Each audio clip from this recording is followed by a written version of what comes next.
Charter flight দুর্ঘটনায় অজিত পাওয়ারের মৃত্যু হয়েছে। অজিত পাওয়ার সহ 5 জনের মৃত্যু জানিয়েছে ডিজিসিএ।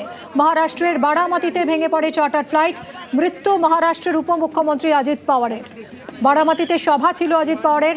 অবতরণের সময় দুর্ঘটনার কবলে পড়ে চার্টার ফ্লাইট।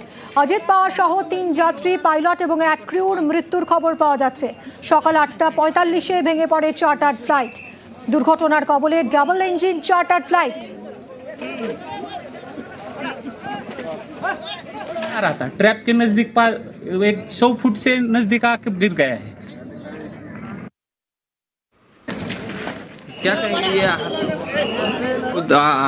देखा है, आंखों से देखा है। बहुत दुख भरी, दर्द भरी घटना है। ये हमने देखा कि एरोप्लेन जब नीचे आया था ऐसा लग रहा था उसका क्रैश हो जाएगा ऐसा हम सोच रहे थे, तभी क्रैश हो गया। हम देखे कि हमें लगा नहीं क्रैश हो गया है, लेकिन एयर ट्रैप पे उतरेगा ऐसा लगा, उतर रहा है, लेकिन क्रैप हुआ और उसके बाद स्फोट हो गया उसका जबरदस्त। स्फोट होने के बाद वो हम देखने आए, पहले देखा तो उसको आग लगी थी पूरे प्लेन को, और उसके बाद 4-5 स्फोट हो गया विमान में उसका। और उसके बाद बहुत लोग आ गए और उसने निकालने की कोशिश की, लेकिन बड़ी आग लगी, उसके कारण कोई मदद नहीं कर सकता। लेकिन सब आ गए, तब बाद में उसको उसमें आजिदा था। ये हमारे लिए बहुत शौक की बात में है, कि हमें बता नहीं सकते हम बात में ऐसा, लेकिन हमने देखा है कि पायलट ने भी ट्राई किया होगा कि लैंडिंग करने का, लेकिन लैंडिंग हुआ नहीं है। ये बहुत शौक वाली घटना है। हमने देखा पूरा एक नीचे आ रहा था, ट्रैप पे आ रहा था, ट्रैप के नजदीक 100 फुट से नजदीक आके गिर गया है। প্রত্যক্ষদর্শীরা জানাচ্ছিলেন যে তারা ঠিক কি দেখেছিলেন এই ভয়াবহ দুর্ঘটনার সময়। মহারাষ্ট্রের মুখ্যমন্ত্রীকে ইতিমধ্যেই ফোন করেছেন প্রধানমন্ত্রী মোদী। চার্টার ফ্লাইট দুর্ঘটনায় অজিত পাওয়ারের মৃত্যু কিভাবে হলো, দেবেন্দ্র ফডনবিস মহারাষ্ট্রের মুখ্যমন্ত্রী, তাকে ফোন করে খোঁজ খবর নেন প্রধানমন্ত্রী নরেন্দ্র মোদী। ফডনবিসকে ফোন করেন কেন্দ্রীয় স্বরাষ্ট্রমন্ত্রী অমিত শাহ। পাওয়ারের চার্টার ফ্লাইট দুর্ঘটনা নিয়ে খোঁজ খবর নেন তারা।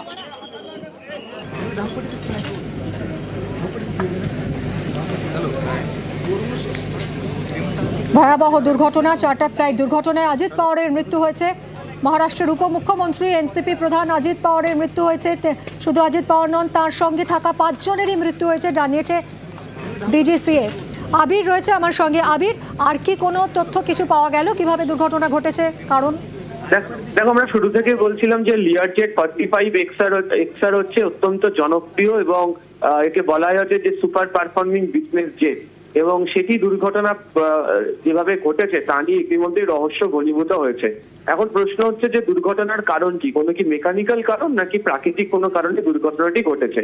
এবং যেখানে বিমানটি ভেঙে পড়েছে সেই জায়গাটি হচ্ছে রানওয়ে থেকে বেশ কিছুটা দূরে, অর্থাৎ এয়ার স্ট্রিপের ঠিক যে রানওয়ে সেখান থেকে বেশ কিছুটা দূরে এবং পাহাড় জঙ্গল ঘেরা জায়গার মধ্যে।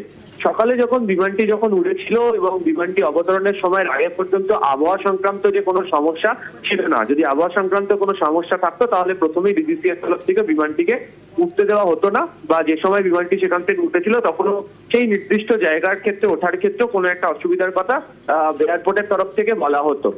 ফলে সেক্ষেত্রে কোনো অসুবিধা তৈরি হয়নি। দ্বিতীয়ত, যদি মিড এয়ারে কোনো সমস্যা তৈরি হতো তাহলে বিমানটি মুখ ঘুরিয়ে চলে যেতে পারতো, এক্ষেত্রেও ঘটনা ঘটেনি।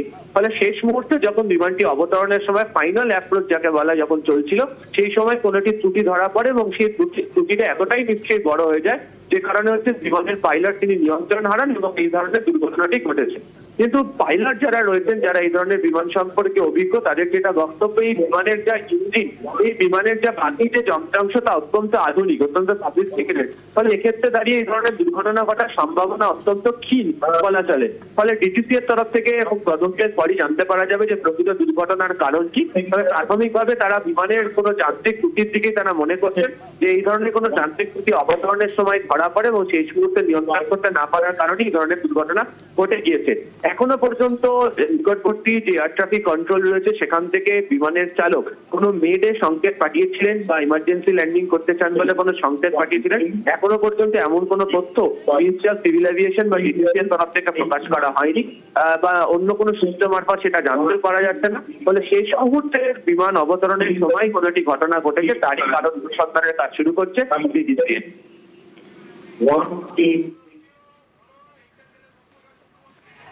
সঙ্গে থাকো আবির। ইতিমধ্যেই এক্স হ্যান্ডেলে শোক প্রকাশ করেছেন মুখ্যমন্ত্রী মমতা বন্দ্যোপাধ্যায়। চার্টার্ড ফ্লাইট দুর্ঘটনায় তদন্তের দাবি জানিয়েছেন মমতা বন্দ্যোপাধ্যায়। আমাদের সঙ্গে রয়েছে সোমরাজ, আরো জানাবে সোমরাজ। মুখ্যমন্ত্রী দুঃখ প্রকাশ করে এক্স হ্যান্ডেলে পোস্ট করেছেন। দেখো, মুখ্যমন্ত্রী দুঃখ প্রকাশ করেছেন মহারাষ্ট্রের প্রাক্তন উপমুখ্যমন্ত্রী অজিত পাওয়ারের মৃত্যুতে। তিনি শোক প্রকাশ করার পাশাপাশি গোটা ঘটনার তদন্ত দাবি করেছেন।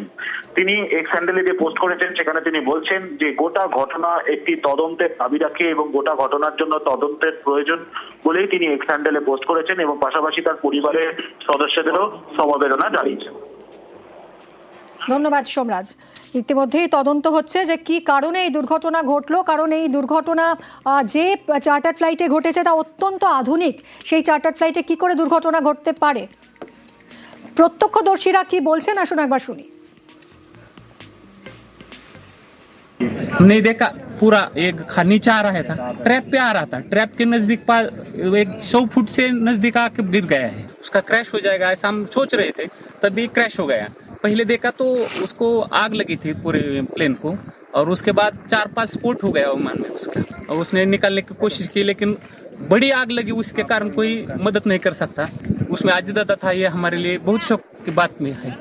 पायलट ने भी ट्राई किया होगा कि लैंडिंग करने का, लेकिन लैंडिंग हुआ नहीं है। ये बहुत शौक वाली घटना है। কি কারণে এই বিপর্যয় হলো তা খতিয়ে দেখা হচ্ছে, কারণ এই চার্টার্ড ফ্লাইট অত্যন্ত আধুনিক, যেখানে ভিভিআইপিরা ফ্লাই করেন। দুটো কারণ হয়ে থাকতে পারে, হয় মেকানিক্যাল কোনো ত্রুটি অথবা কোনো প্রাকৃতিক সমস্যা। কিন্তু আবহাওয়া পরিষ্কার ছিল, প্রাকৃতিক যদি কোনো সমস্যা থাকতো তাহলে ডিজিসি এর পক্ষ থেকেই উড়ানের অনুমতি দেওয়া হতো না, যেহেতু সেখানে উপমুখ্যমন্ত্রী তিনি থাকবেন, তিনি ফ্লাই করবেন। এক্ষেত্রে মনে করা হচ্ছে যে এই চার্টার্ড ফ্লাইট যখন একেবারে নেমে আসছিল, ল্যান্ডিংয়ের সময় যখন ফাইনাল অ্যাপ্রোচ করছিল, সেই সময় হয়তো ত্রুটি ধরা পড়ে, পাইলট নিয়ন্ত্রণ হারান। কোন রকম মেডে সংকেত তিনি দিয়েছিলেন কিনা। श्रद्धांजलि अर्पित करता हूँ, भगवान उनके आत्मा को शांति दे, यही ईश्वर चरणों में प्रार्थना करता हूँ। नमस्कार। কি ধরনের সমস্যায় পড়েছিলেন পাইলট, তিনি কি শেষ মুহূর্তে কোনো রকম মেডে কল দিয়েছিলেন কিনা, কোনো রকম যোগাযোগ করেছিলেন কিনা তা এখনো স্পষ্ট নয়। একেবারে ভস্মীভূত হয়ে গেছে এই চার্টার্ড ফ্লাইট। এই ফ্লাইটেই ছিলেন অজিত পাওয়ার, বারামতিতে যাচ্ছিলেন। সকাল 9:45 নাগাদ এই বিপর্যয় ঘটে। বারামতিতে আজ তার 3টে সভা ছিল, জনসভা ছিল, সেই সভায় যোগ দিতেই যাচ্ছিলেন।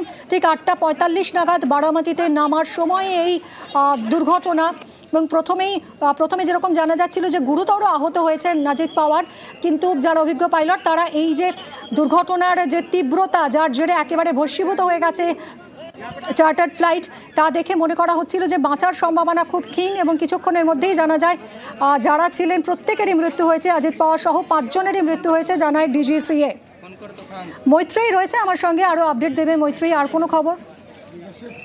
দেখো, এখনো পর্যন্ত আমরা যেটা জানতে পারছি যে অজিত পাওয়ারের স্ত্রী সুমিত্রা পাওয়ার এবং তার কাজিন এবং তার ছেলে পার্থ, তারা প্রত্যেকেই দিল্লিতে ছিলেন, কারণ বাজেট সেশন শুরু হওয়ার কথা ছিল এবং সেই পরিস্থিতিতে দাঁড়িয়ে তারা দিল্লিতেই ছিলেন এবং তারা দিল্লি থেকে এই মুহূর্তে তারা রওনা দিয়েছেন মহারাষ্ট্রের দিকে।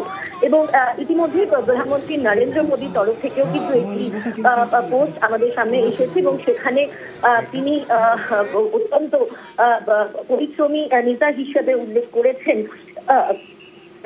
অজিত পাওয়ারকে এবং তার মৃত্যুতে গভীর শোক জ্ঞাপন করেছেন নরেন্দ্র মোদী। ফলে আর কিছুক্ষণের মধ্যেই সরকারিভাবে তাদের যে মহারাষ্ট্র সরকারের তরফ থেকে সমস্ত যে বক্তব্য সেটাও সামনে আসছে। কিন্তু প্রত্যেকেই কিন্তু একে একে সুপ্রিয়া প্যাটেল হোক বা সুপ্রিয়া সুলেই হোক, প্রত্যেকে কিন্তু এই মুহূর্তে তারা সেখানে পৌঁছানোর চেষ্টা করছেন। তার পরিবারের যারা সদস্যরা, অর্থাৎ এনসিপির ওয়ার্কিং প্রেসিডেন্ট প্রফুল্ল প্যাটেল, এনসিপি শরদ পাওয়ার ফ্র্যাকশন রয়েছে যেখানকার সুপ্রিয়া সুলে এবং তার পরিবারের সদস্যরা সুমিত্রা পাওয়ার, তার ছেলে পার্থ পাওয়ার, তারা প্রত্যেকে এই মুহূর্তে দিল্লি থেকে বারামতির উদ্দেশ্যে রওনা হয়ে গিয়েছেন।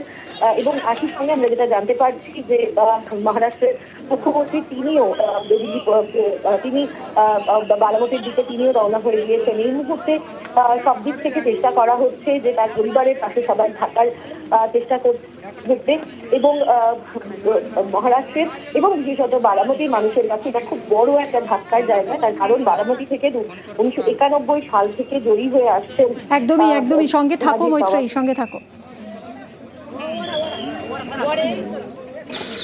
बहुत ही दुखद घटना है। 6 लोग सवार थे और अजीत पवार जी भी उसमें सवार थे। अगर ये सच है तो आज का दिन दुर्भाग्य का दिन है। ये दिल को दहला देने वाली दुर्घटना है। केवल महाराष्ट्र सरकार के वो डिप्टी सीएम नहीं थे, बल्कि देश के एक जाने माने राजनेता थे। आज उनकी भरपाई शायद मुश्किल है। बहुत ही शॉकिंग न्यूज है, दर्दनाक है और हृदय विदारक है। आपसी मतभेद रहे हैं पर उनके साथ मुझे काम करने का मौका भी मिला है और अत्यंत कमिटेड और हमेशा काम से काम रखने वाले एक व्यक्ति थे। और मैं पवार साहब को, सुप्रिया को, सुनेत्रा जी को, पार्थ को, जय को, सभी को अपनी संवेदनाएं व्यक्त करना चाहूंगी कि वो एक महाराष्ट्र के एक, मैं कहूंगी अमंग्स द यंगर लीडरशिप थी और काफी प्रॉमिसिंग लीडरशिप थी। उनका इस तरीके से जाना बहुत ही दर्दनाक है।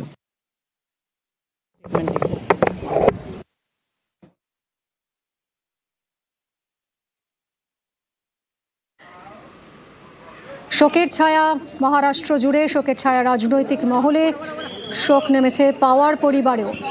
শরৎকন্যা সুপ্রিয়া শোলে তিনি যাচ্ছেন, গোটা পরিবারে শোকের ছায়া।